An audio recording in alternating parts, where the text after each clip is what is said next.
Hello everyone, welcome to Interpersonal Competence Chapter 6, and in this chapter we will talk about cultural identity and cultural bias. And firstly, we will learn about the cultural identity and the powerful ways in which one's self-competence as a member of a particular cultural group biases roots in cultural identity, as well as examine the effects of ethnocentrism, stereotype, prejudge, discrimination, and racism on intercultural interaction, and the nature of identity related to the distinction between in-group and out-group membership is the concept of one's identity of self-concept. Self-concept is built on cultural, social, and personal identities. Cultural identity refers to one's sense of belonging to a particular cultural or ethnic group, and the social identity develops as a consequence of membership in particular groups within one's culture. Personal identity is based on people's unique characteristics of which may differ from those of others in their cultural or social groups.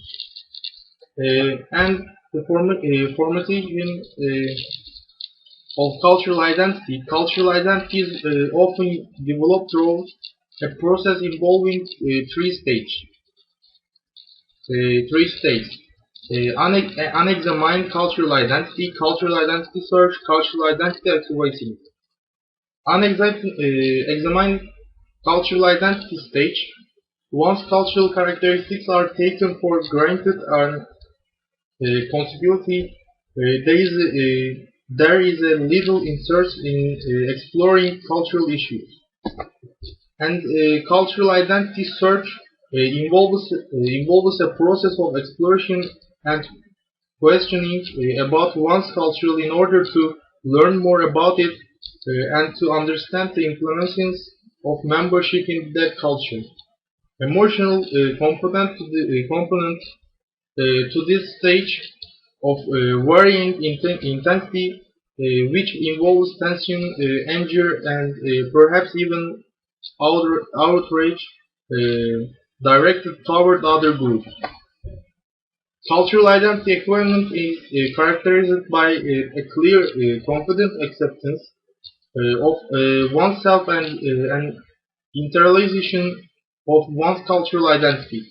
People in this stage have developed ways of dealing with stereotype and discrimination so that they do not internalize others' negative contributors to increased self-confidence and positive physiological adjustment. Characteristics of cultural identity.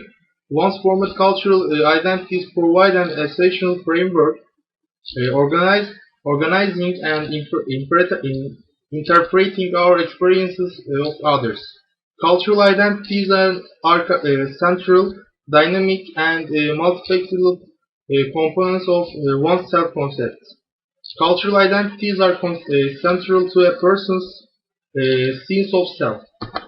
And cultural identities are dynamic. Your cultural identity, your sense of the culture to which you belong, and who you are in light of this cultural membership exists within a changing social context.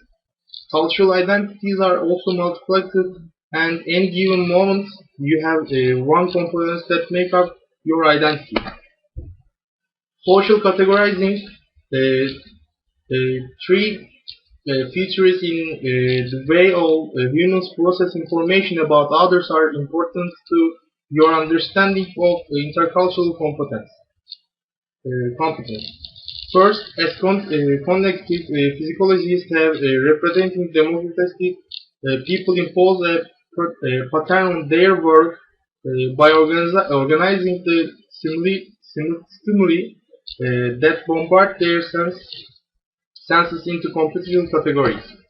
Social categories is continuous, and second, most people tend to think that other people perceive, evaluated the reasons about the world in the same way that they do.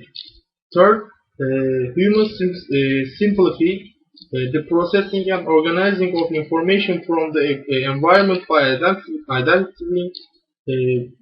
identifying certain characteristics as belonging to certain categories of person and events. What's the ethnocentrism? Ethnocentrism is a learned belief in culture superiority, tends to highlight and exaggerate cultural differences.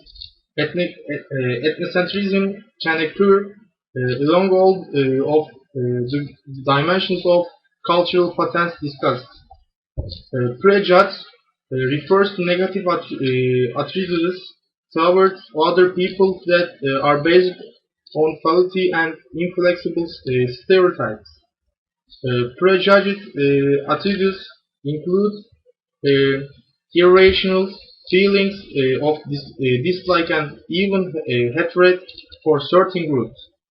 Biased perceptions and beliefs about that group, member states, members, members, and that are not uh, are not uh, are not based on discrete experiences and first-hand knowledge. Discrimination occur in many forms, from the extremes of segregation and apartheid to based in the availability of housing, employment, education, economic resources, personal safety. Represent a unique treatment of certain individuals solely because of their membership in a particular group. And racism, one obstacle to intercultural competence to which we want to give special attention is racism.